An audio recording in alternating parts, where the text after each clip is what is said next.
Many of the men and women forced to work for Laogai companies are recognized internationally as prisoners of conscience.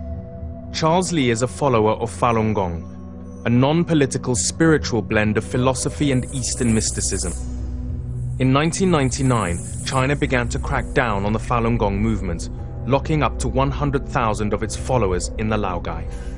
This is one of the products Charles Li says he was forced to make: novelty slippers in the shape of the American cartoon character Homer Simpson. He particularly noticed the product information label sewn into each shoe. The label is in English, it's not in Chinese. It was designed to export to Western countries, not sell in China. US federal law bans the importation of any prison-made products.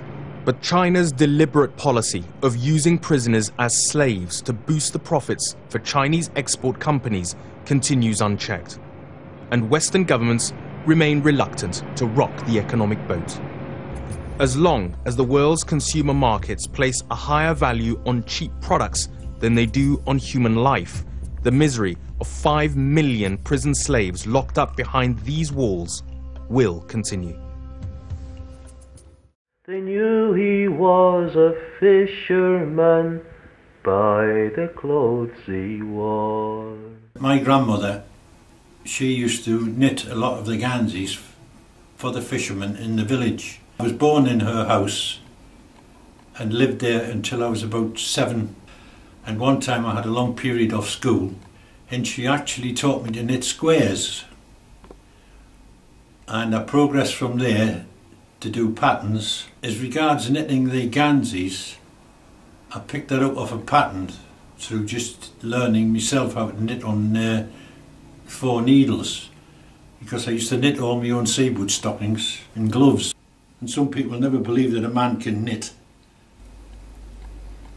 And I consider myself a slow knitter to what some people are.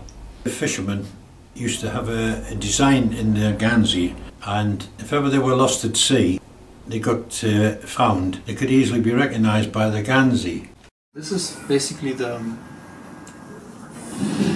is how Europe will be freed from corporate slavery. You see, we have to go back to making our own clothes.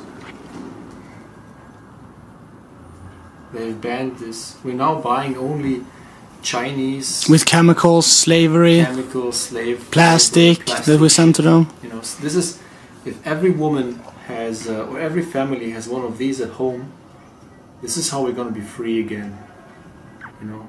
Yeah. There's so much power in this, making your own clothes. Imagine the fashion industry, how much degeneracy there's in there. If everybody goes back to making their own clothes with their own wool, this is so much power, you know. People will look so beautiful, and the whole fashion industry, the whole slave system in China will just break down. And the Chinese will be thankful for us, because all these slave companies will just go out of business.